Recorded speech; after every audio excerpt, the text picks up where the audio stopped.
Hey guys, Dim Gaming here, back with another Resident Evil Outbreak video, and as the title of the video suggests, we're going to be talking why I think Resident Evil Outbreak is still king in 2024. So for those of you that know about the Resident Evil franchise, early in the 2000s on the PlayStation 2, Resident Evil Outbreak File 1 and File 2 came out. These were Resident Evil titles that were co-op using the network adapter on the PlayStation 2. It, I believe, was one of the first true co-op iterations of a Resident Evil game, and it did it pretty well. And controversially, in my opinion, I still think it's the best co-op Resident Evil. If you think about it, if you're a Resident Evil fan, we haven't had many, if any, that are like Outbreak since it happened. Basically, what makes Outbreak shine is you can run off and do things solo, but you can have a lot more of a difficult time doing it. It pays to play as a team, and every single character, bar Yoko, only gets 4 inventory slots. So you have to manage your items between your team very carefully. Yoko has a backpack, so she gets 8. So she is quite a useful character, although weak. But as I just said, fundamentally, the teamwork aspect of this game makes it king. Again, you can do things solo, but it just is more fun and more rewarding to work as a team. Some of you can hold ammo and key items, while some of you can hold items such as knives and explosive bottles, and you can make them all work together. And there are objective items on each level which you need to take with you to certain areas. Another fundamental of teamwork which I really enjoy about this game, so everyone has a virus meter, and that constantly goes up until the last level of Resident Evil Outbreak File 1. I'm not going to go into spoilers and how, because it's really fun, but if you take enough damage, you essentially go and fall on the floor, and then you're crawling around. Your virus goes sky high if you're in that mode, and you have to have another teammate come and pick you up. Then when you're in danger as well, you're doing the classic dragging yourself across the area, not on the floor, but you're really slow and really susceptible to enemies. Your teammate can come and actually grab you and walk you at a normal speed out of the danger. It's really fun.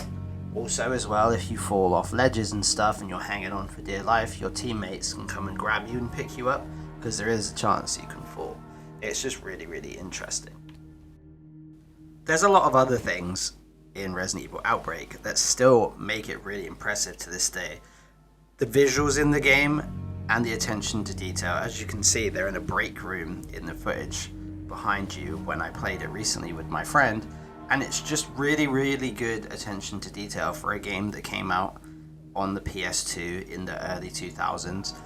This emulator has slightly upscaled the graphics, but even actually on PS2, it's a really good looking game. It's on par with, I'd say, Silent Hill 2 in terms of graphics and impressiveness for that era of gaming. I just think Capcom really outdid themselves. For a game that's considered canon but a spin-off, they did a really good job ensuring all of the locations and environments felt authentic and realistic, all things considered. In my opinion, this is a game that Capcom should go and revisit. Annoyingly, they were, I believe, 80% of the way through making a Resident Evil Outbreak File 3, and they decided to scrap it. It's a kind of trend that Capcom in those days seemed to have. For example, the original Resident Evil 2, which is now affectionately called Resident Evil 1.5, was also about 80% through completion. However, the Resident Evil 2 we got is a masterpiece.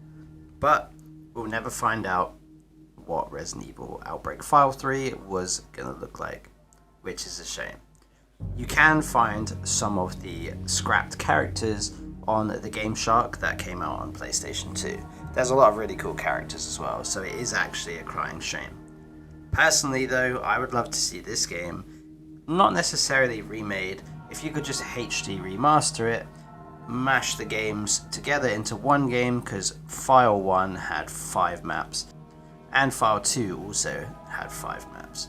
The 5 maps on File 2 were vastly expanded as well. You can't play through the game as quickly as you can File 1, bear in mind as well, File 1's characters and File 2's characters, there are some differences. For example, in File 1, each character doesn't get a second item. So, for example, Kevin, who has the 45 handgun, he doesn't get the extra ammo / magazine that he does get in File 2. And their tackles and stuff are different. Their special skills can be slightly different, for example. But they could make it so, depending on which level you play, which version of the character you get. I don't think that would be too hard.